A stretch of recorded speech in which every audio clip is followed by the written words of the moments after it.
목사님께서 본문을 잘못 택했나 이렇게 의문이 드시지 않나요? 부활절에 관한 본문이어야 할 텐데 성탄절은 다가오고 이번 주일이 성탄주일입니다.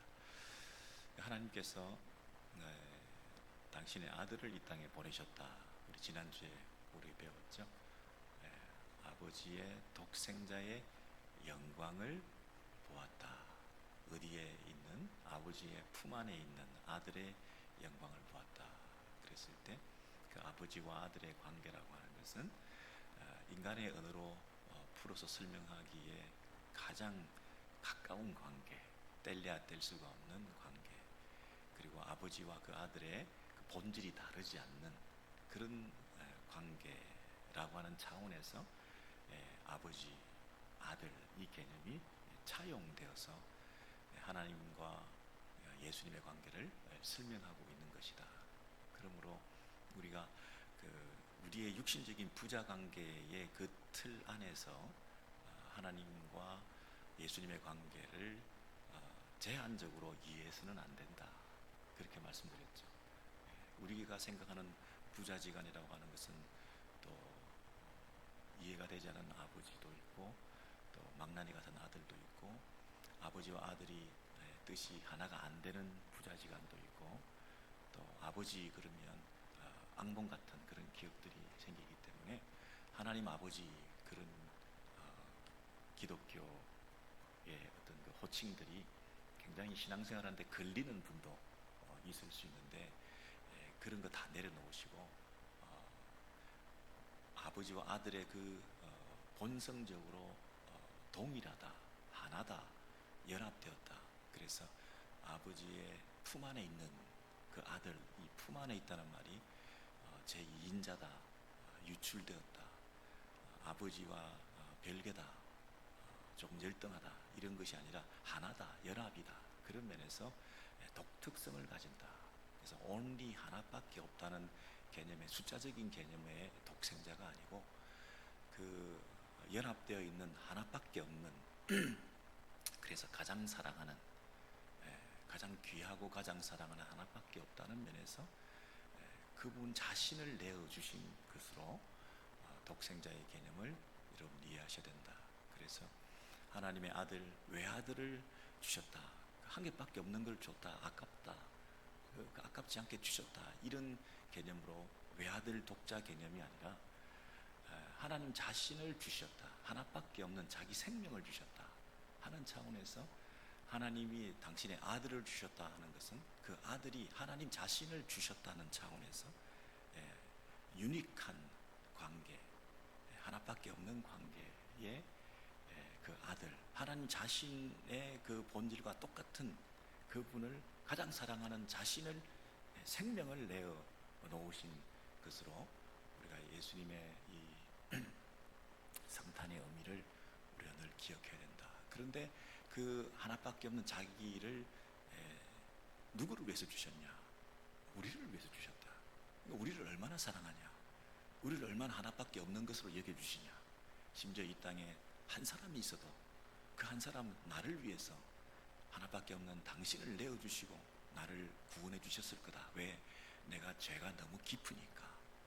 죄의 뿌리는 내가 스스로 해결할 수 있는 게 아니라 죄 없는 그분이 오셔서 그 죄를 원천적으로 해결해 주지 않고서는 죄가 근본적으로 해결할 수 없는 깊은 죄성이라고 하는 것이 우리 안에 깔려있기 때문에 우리 스스로는 자력 구원이라고 하는 것은 있을 수가 없고 스스로 내 문제를, 제 문제를 처리할 수가 없는 인간의 그 아픔, 그 근본적인 부패, 이 끝도 없는 내 안에 있는 죄의 이 본성적인 이 처리를 스스로 할 수 없어. 제가 죄인지도 모르는 나를 어떻게 내가 죄를 내가 스스로 해결할 수가 있겠냐고요. 알지도 못하고 능력도 없는 내가 어떻게 죄 문제를 처리할 수 있고 내가 구원을 받을 수가 있겠어요.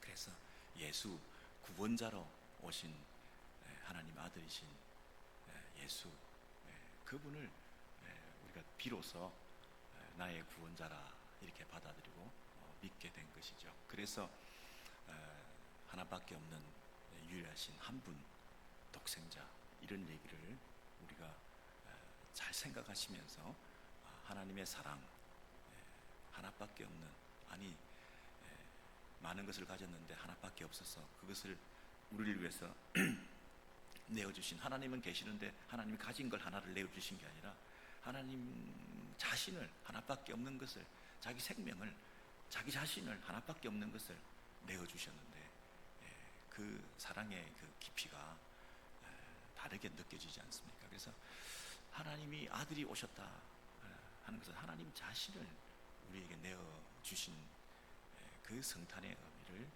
우리가 좀 생각을 할 때, 우리가 그분에 대한 사랑의 고백이나 그분에 대한 헌신이나 우리가 그분에 대한 예배의 태도가 많이 달라질 거다, 그런 말씀을 드렸습니다. 자, 그런데 하나님께서 당신의 아들을, 자기 자신을 우리를 위해서 주셨는데, 그 오신, 이 땅에 오신 그 예수가 하나님의 아들이시라고 하는 것을 어떻게 믿느냐, 이게 이제 남은 우리의 숙제죠. 그분이 하나님으로부터 오신 분이다 하는 것을 이 땅에 있는 사람들이 어떻게 그걸 믿을 수 있겠냐고요. 하나님은 하나밖에 없는 내 사랑을, 너희들을 구원을 위해서 보내신 그 예수를 믿으면 내가 너희를 구원해 주겠다, 용서해 주겠다, 그렇게 하시고 이 땅에 당신 자신을 내어주시기 위해서 이 땅에 인간의 몸을 입고 오셨는데, 그 예수를 믿어야 될 텐데 그 예수를 사람들이 어떻게 멀쩡하게 인간의 몸을 입고 있는 목수의 아들 그 예수를 하나님이시다라고 어떻게 믿냐고. 부처님 오신 날이 아니라 하나님 오신 날로 성탄의 의미를 어떻게 우리가 지킬 수 있겠냐고요. 그래서 그분이 내가 누구다 하는 것을 자기 계시라고 하는 방법을 통해서 드러내 보이신 거죠. 그리고 우리는 하나님을 알 수가 없어요. 우리가 어떻게 눈이 가려져 있고 죄가 우리를 사물을 제대로 인식할 수 없게 만들고, 부패한 우리의 마음은 선과 악을 구별할 수가 없는 상태에 있는데 어떻게 하나님을 우리 눈으로 알 수가 있겠냐고요. 우리 모르니까, 당신이 자기를 알려주시지 않으면 우리는 모르는 거죠. 그래서 계시적 방법으로 우리는 신지식을 득해가는 그 외에는 우리가 찾아서 그 하나님을 찾아갈 수가 없어요. 우리는 더듬이도 영적 감각도 다 망가져 있는 상태에서 우상을 섬기고 엉뚱한 신을 섬기고 엉뚱한 것을 하나님이라고 예배하는 자들인데 어떻게 하나님을 하나님으로 제대로 인식할 수가 있겠습니까? 그러니까 이 땅에 오신 그 예수가 내가 하나님이다, 내가 하나님으로부터 왔다 라고 하는 것을 스스로 드러내 보여주시는 방법으로 자기를 드러내시는 거죠. 그래서 예수님이 이 땅에 오셔서 하신 일이 두 가지인데, 첫 번째는 행위를 통해서 내가 하나님의 아들이다, 그리고 말로서, 말씀으로서, 가르침을 통해서 표적이나 기적이나 행위나 하는 그런 행동으로 자기를 계시하시기도 하시고, 그리고 내가 누구다, 나는 빛이다, 나는 길이다, 나는 생명이다, 이렇게 말씀해 주셔서 자기를 계시하시면서 내가 누구다 하는 것을 드러내 보이신 거죠. 그래서 그것을 쭉 기록했던, 예를 들면 복음서 저자들은 오늘 읽었던 복음서 요한의 그 기록에 의하면 예수님의 그 표적 사건을 쭉 기록하고, 그리고 예수님의 말씀을 쭉 기록하고, 때로는 표적을 기록하고 난 다음에 그 봐라, 이런 표적을 행하셨으니까 이런 예수님은 이런 분이시다 하라고, 그 다음에 또 강화, 가르치는 그 설교 형태로 또 요한복음을 이렇게 기록해가는 그런 구조에 의해서 쭉 기록하고 난 다음에 요한복음 20장 마지막에 뭐라고 얘기를 하냐면, 내가 이것을 기록하면, 그렇게 얘기하죠. 내가 이것을 기록하면 예수가 하나님의 아들이요 그리고 너희의 구원자 그리스도인 것을 너희가 알고, 그래서 그를 믿어서 믿음으로 구원을 받고 영생을 얻도록 하기 위해서 내가 이 요한복음을 기록했다, 이렇게 마지막에 마무리를 하고 있죠. 만약에 여러분이 신문을 봤는데 신문에 이런 기사나 이런 광고가 있어요. 어떤 분이 어디서 기적을 해냈다, 귀신을 쫓아냈다, 그리고 온갖 병을 고치고 있다, 그리고 죽은 자도 살려냈다, 이런 광고가, 이런 신문 기사가 막 나면 여러분이 그걸 보고 여러분의 그 그 다음 행동은 뭘까요?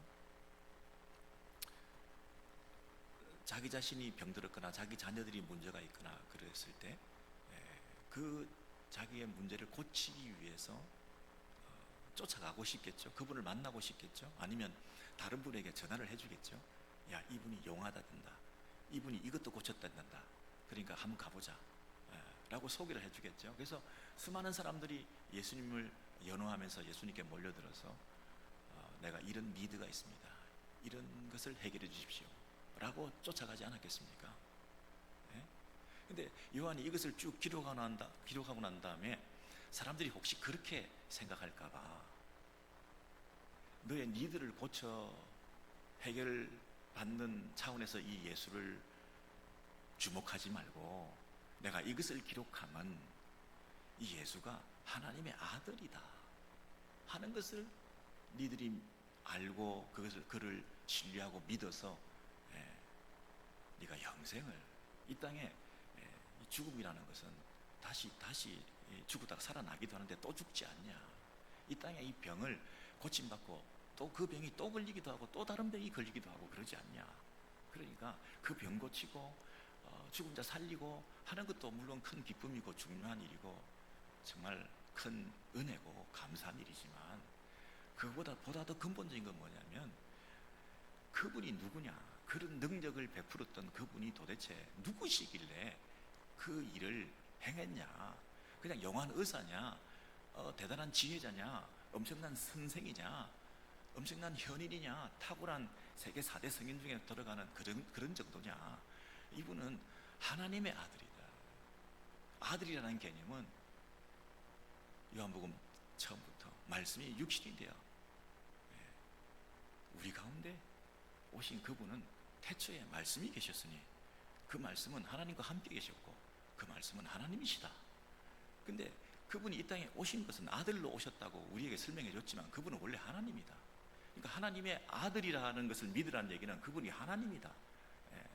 그 인간이 되어서 오셨다는 그런 개념으로 자꾸 오해하지 말고 그분이 우리의 모든 인생의 문제를 짊어지시고 이런 병도 고쳐주시고 저런 병도 고쳐주시고 이런 귀신도 쫓아주시고 이런 인간의 배고픔과 이런 니드도 해결해 주시고 심지어 죽음도 정복하고 인생에 이 땅에 있는 그 모든 문제 그를 다 짊어지시고 해결해 주신다고 하는 것을 가시적으로 너희들에게 보여주시기 위해서 이 땅에 오셔서 하실 수 있는 일은 그런 병을 다 고쳐주시는,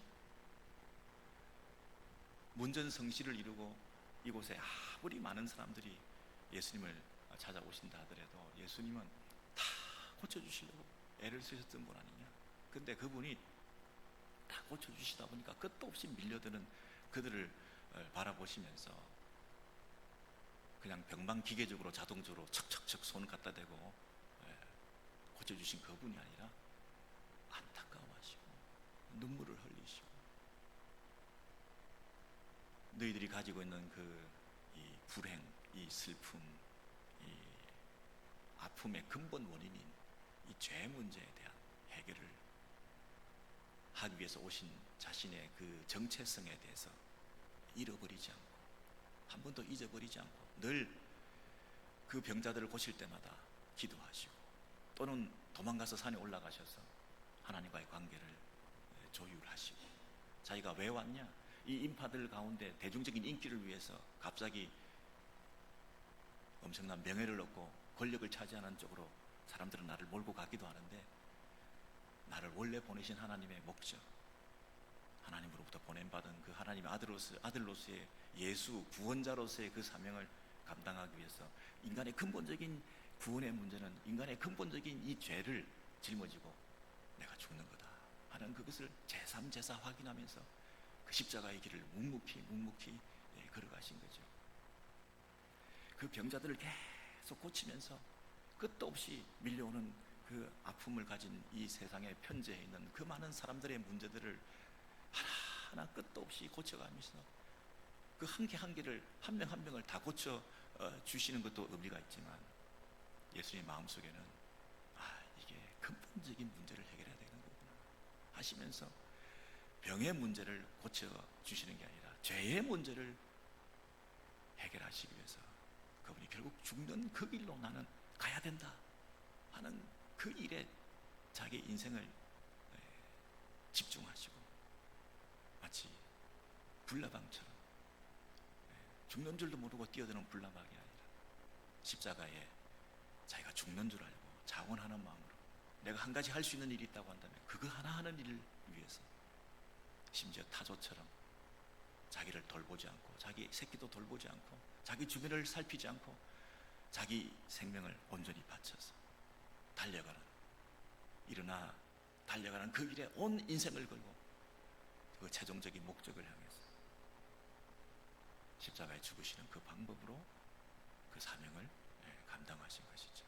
그래서 그분의 그 행위, 기적, 표적 사건을 통해서 그분이 기적이나 행하는, 병이나 고치는 그런 차원으로 오해할까봐 내가 이것을 기록한, 이분이 용한 의사니까 다 찾아가자 이게 아니라 이분이 하나님으로부터 오신 하나님의 아들이다. 우리의 구원은 유일한 그 하나님의 아들이신 그분의 십자가의 죽음을 통해서 근본적인 죄 문제를 해결하는 것을 통해서 온 인류 가운데 이제 구원의 서광이 비치기 시작한 것이다. 이 예수를 따르는 것 외에 다른 구원은 없다. 그 독자들이 이 복음서를 읽을 때 얼마나 감격스러웠겠습니까? 그런데 그 독자들이 예수를 하나님의 아들이라고 하는 것을 믿게 되는 게 어떤 메커니즘에 의해서 그게 작동하게 되었을까요? 내가 믿음을 가질 수 있다고 하는 게 내 지적 능력에 의해서 학습된 것이 아니잖아요. 그래야 내가 관찰력이 뛰어나서 딱 꿰뚫어 보니까 아, 저건 하나님의 아들이구나 이렇게 된 게 아니잖아요. 그게는 어떤 영적인 작용들이 있었을까요? 그래서 오늘 이 본문을 보니까 그 요한복음 11장에 오늘 읽었던 그 본문을 이렇게 보시면 41절부터 한번 보시면요, 41절에 보시면 돌을 옮겨 놓으니 이제 나사로가 죽어서 나흘이 됐잖아요. 그래서 냄새가 풀풀 나는데 돌을 옮겨 놔라 하는데 마르다가 말도 안 듣고 이제 와서 늦게 오셔가지고 병들었을 때 고쳐줬으면 됐을 텐데 죽고 나서 이제 와가지고 이제 냄새 펄펄 나는데 어떻게 하시려고 그럽니까? 이 돌을 옮겨 놓으라는 얘기는 도대체 무슨 의미 있습니까? 아무리 당신이 능력이 많아도 이렇게 냄새 나는 주체를 살려놓을 수가 있겠습니까? 하면서 좀 부정적인 반응을 보이니까 예수님께서 돌을 옮겨 놓아라 하시고 이제 예수님의 말씀을 듣고 돌을 옮겨 놓게 되었을 때 예수께서 이렇게 기도를 하십니다. 자, 뭐라고 기도합니까? 예수께서 눈을 들어 우러러 보시고, 여러분 하늘을 향해서 우러러 보신다는 것은 예수님께서 나중에 산상보훈 같은 데 보면 사람들한테 보이려고 기도하지 마라, 그냥 골방에 가서 기도해라.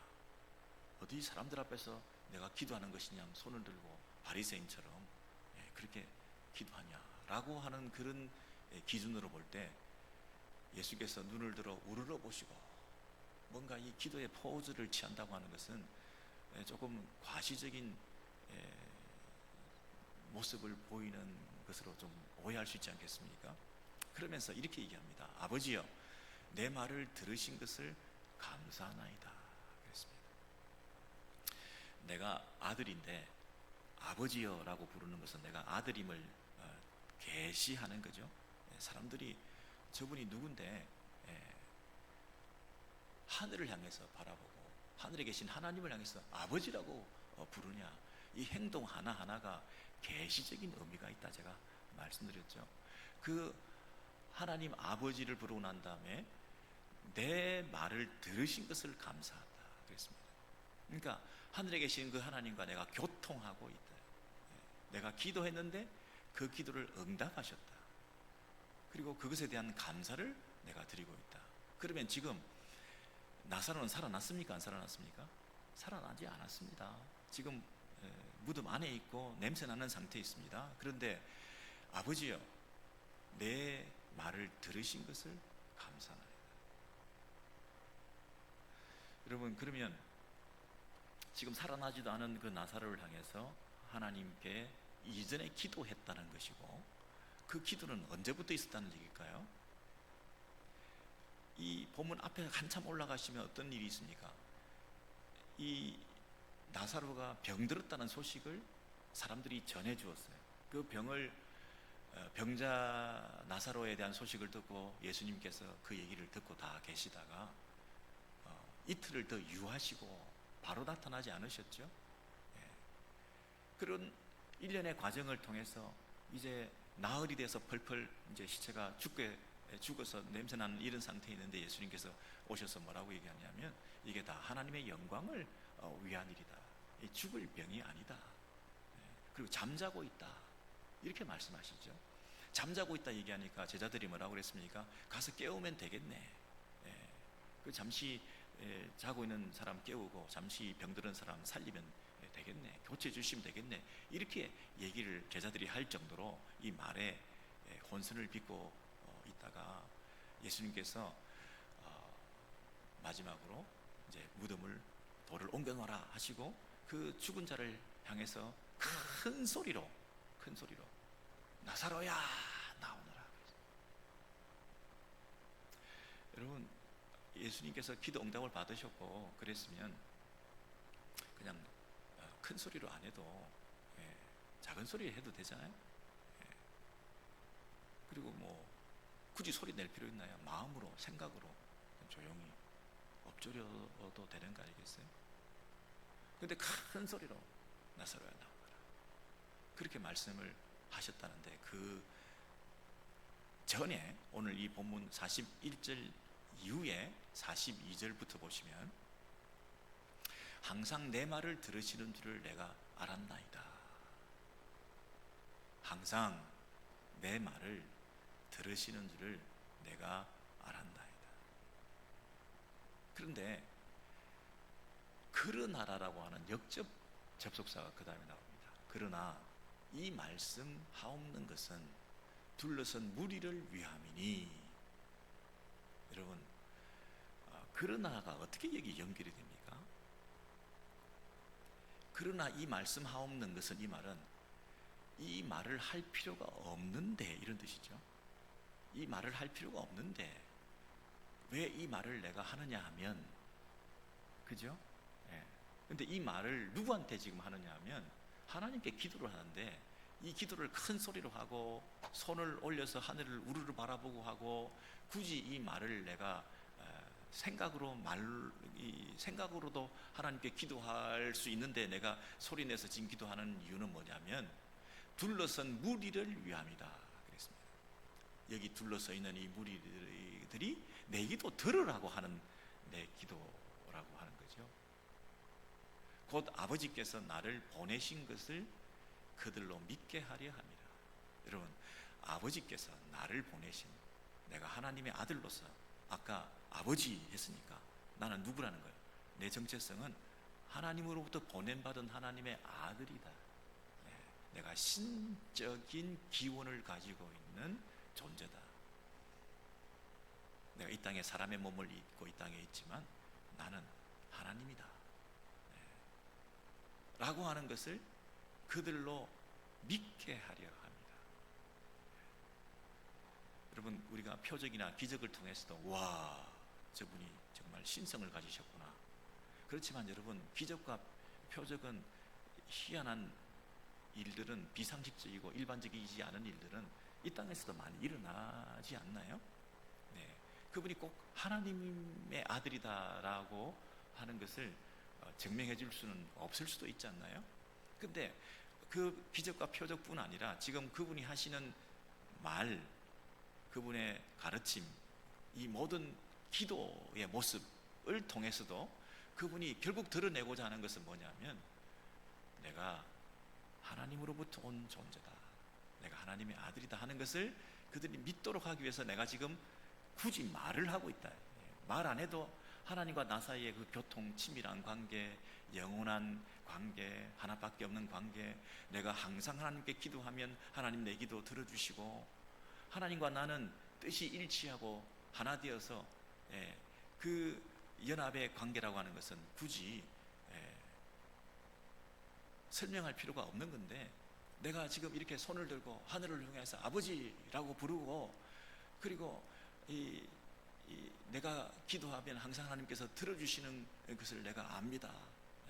그리고 내가 구할 때 하나님께서 이미 응답하셨다는 사실을 내가 감사합니다. 저분이 뭔데 지금 감사하고 있냐? 하나님 앞에 기도했더니 하나님이 그 기도 들어주셨다 하는 것에 대한 감사를 드린다고 하는 것을 통해서 이 하나님과 이 아들 예수 사이에 어떤 관계가 있다고 하는 것을 사람들이 보고, 저분이 누군가, 그리고 그 기도한 대로 나사로가 나오너라 했을 때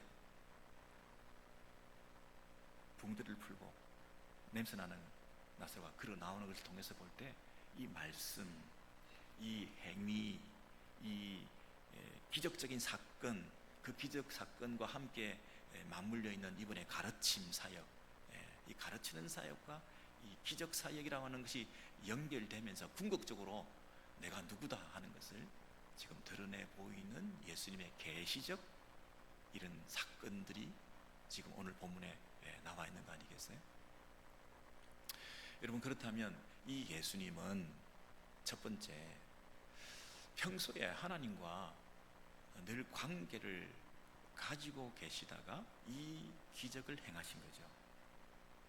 처음부터 병이 났다 하는 얘기를 들으셨을 때부터 하나님 앞에 기도하고 하나님과 이 문제를 어떻게 해결해 가야 될 것인지, 어떻게 하는 것이 하나님께 영광을 드러내는 것이며, 또 이것을 어느 타이밍에 어느 시점에 이 일을 행하는 것이 가장 하나님의 아들됨을 드러내어서 하나님의 영광을 드러내게 하는 일에 가장 적절한 타이밍인지, 그 때와 시기와 장소에 대해서 하나님께서 하나님과 관계를 친밀히 가지고 계시는 중에 이제 이 시점에 오히려 냄새가 나고 시체가 썩어 있는 상황에서 모든 사람이 의심하고 그럴 리는 없다고 얘기하고 있는 그런 상황에 많은 사람들이 둘러서 있는 가운데 예수님께서 이러한 퍼포먼스를 통해서 기도하시고 그것을 사람들에게 드러내 보이시는 계시 행위를 통해서 자기를 과시하는 것이 아니라 자기를 계시하시기 위해서 예수께서 이 말씀까지 굳이 하시고, 아니 기도는 하나님께 하는 건데 속으로 해도 되는데 왜 소리 내서 기도해서 사람들이 보라고 들으라고 이런 기도를 하시냐? 이해하실 수 없는 예수님의 행위 아닙니까? 골방 기도하셔야지. 예수님께서 그러나 하나님께 감사합니다. 내 기도 들으셨습니다. 하나님과 나는 항상 이런 관계에 있습니다. 누가 이런 관계에 과연 있을 수 있겠습니까? 그러나 내가 굳이 하지 않아도 되는 이 말을, 이 기도를 사람 들으라고 소리내서 큰 소리로 이렇게 하는 이유는 둘러선 이 무리를 위함이니, 그들이 하나님의 아들을 믿어서 구원과 영생을 얻게 하기 위해서 내가 이렇게 하는 것입니다. 여러분, 여기에 그 드리워져 있는 예수님의 그 마음, 어찌하든지 어떤 상황에서라든지 구원과 영생의 길로 초대하시는 거죠. 이들이 죽은 자 살아나는 그 사건을 통해서 그것에만 관심을 가질까 봐, 나사로 다시 살아난 것, 그것에만 관심을 가질까 봐, 마리아와 나사로가 자기 오라비가 살아난 그것 때문에 예수가 하나님의 아들이시고 그 하나님의 아들이신 것을 믿어서 영생을 얻는 것을 놓치게 될까 봐 예수님께서는 자신의 궁극적인 이 땅에 오신 그 목적을, 사명을 지금 그렇게 하나하나 디테일하게 사람들로 하여금 영향을 미칠 수 있도록 애쓰고 있는 모습을 여기서 보면서 너무 감사한 것이죠. 자칫 잘못했으면, 이런 본문이 없었으면 그냥 기적이나 행하시는 분으로, 영원한 의사로, 위대한 스승으로 세계 4대 성인 중에 한 명어도 우리가 그렇게 이해하고 배우고 인생을 마감할 뻔했는데 예수께서 기도하시는 거예요. 기도하시는 거예요. 그 주변에 있는 무리가 다 들을 수 있도록 기도하시는 거예요. 기도해서 이분이 하나님으로부터 온 아들이다, 곧 아버지께서 나를 보내신 것을 그들로 믿게 하려 합니다. 그냥 이 땅에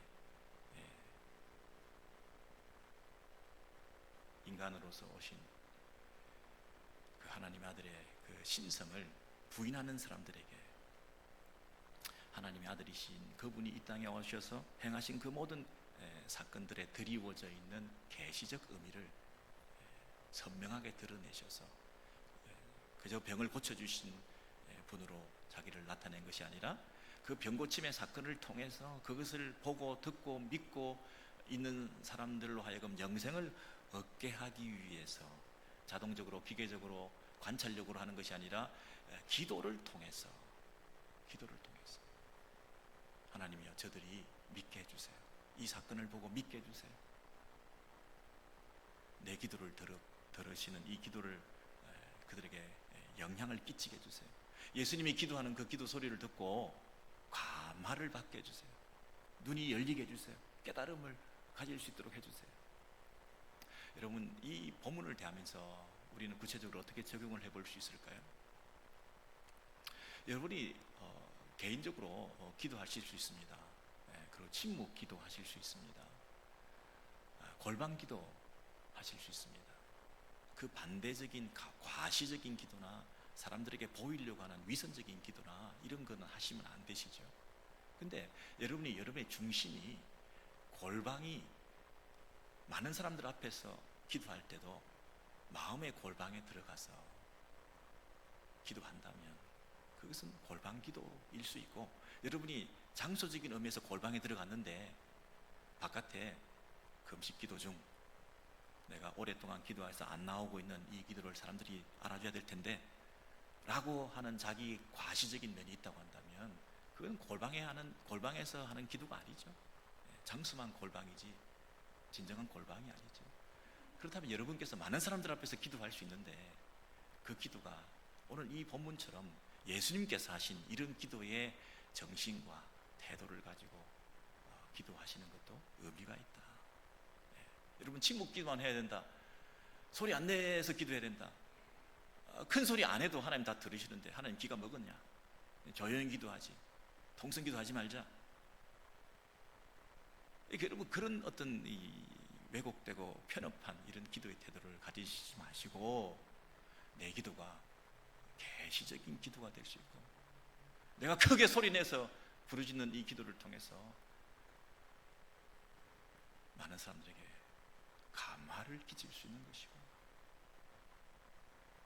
여러분이 대표 기도하실 때 그냥 일방적으로 뭐 쓴 것을 읽어내는 대동문 서는 낭독 수준이 아니라 정말 이 잘 준비된 기도를 통해서 이 기도 안에 예수가 있고 예수가 하나님의 아들이신 것이 증명되고, 그리고 그 영향력과 선한 영적인 어떤 그 감화력이 성도들에게, 청중들에게 전달될 수 있는, 그래서 그 성도들도 청중들도 이 기도를 듣고 미사 여구를 통해서 감동을 받는 게 아니라 하나님의 아들이 흘러 넘쳐가지고 저분이 믿고 있는 예수, 그분이 하나님의 아들이신 것이 정말 믿겨질 수 있는 그런 영향력이 있는 기도가 된다면 그것이 오늘 본문에 하나의 적용이 될 수 있지 않을까. 이 예수가 지금 이 기도를 하게 되기까지는 갑자기 이 병자를 고쳐주고 이 죽은 자를 살리는 기도를 감사합니다, 지금 고쳐주셔서 감사합니다가 아니라 병자가, 죽은 자가 고침받고 살아나기도 전에 이미 기도해 오셨던 것을 전제로 해서 감사부터 드리고 이 기도 행위를 통하여 그 결과를 우리가 눈으로 보았던 것처럼 여러분이 대표 기도를 하고 이 기도의 시간에 나왔다는 이 시간부터 기도를 하는 것이 아니라 여러분이 어떤 사건 이전부터 기도해 왔던 하나님과의 친밀한 관계를 근거로 해서 아버지여 감사합니다, 그동안 기도해 왔던 것을 이루어 주십시오, 그 응답이 지금이사 이루어지게 되었습니다, 라고 하는 그런 기도 생활을 전제로 기도 행위가 나타나는 거지, 기도 생활이 없는 가운데서 갑자기 기도 행위가 자동적으로 기도의 결과를 낳을 것이라고 착각해서는 안 된다고 지금 말씀하시고, 그리고 그 기도 행위가 내 혼자 하는 기도가 아니라 청중들과 성도들과 옆에 있는 가족들과 함께 드리는 기도가 되어야지, 나 혼자 독단적으로 단독적인 그 종교 행위로서 의미를 찾지 말고 공동체 전체가 드리는 기도가 되려면 그들이 들을 수 있도록 보조를 맞추고 청중들이 이해할 수 있도록 또박또박 드리고, 그리고 그 청중들의 형편과 사정들을 다 헤아리면서 그것을 함께 가슴에 안고 중보적인 그런 마음을 가지고 그들의 형편을 아뢰일 때에 그들이 가지고 있는 그 니들을 해결해 줄 수 있는 신적 능력이 나타나는 기도가 된다면, 오늘 이 42절의 말씀이 우리에게 크게 의미 있게 찾아올 뿐 아니라, 이 성탄의 시즌에 아버지께서 나를 보내신 것을, 예수께서 이 땅에 오신 것은 하나님께서 보내신 자로 오셔서 신적 능력을 가지셨을 뿐 아니라 그분이 바로 하나님이셨다는 것을 드러내는 그런 계시적 의미를 가지는 이 성탄의 시즌의 삶이 되어야 되지 않을까. 우리의 예배, 우리의 기도, 우리의 찬송, 우리의 헌신, 우리의 구제, 우리의 봉사, 이 성탄 시즌에 하고 있는 이 모든 행위를 통해서 하나님의 아들이 더 잘 드러나는 그런 여러분의 축복의 통로로 여러분이 쓰임받게 되시기를 소원해 봅니다.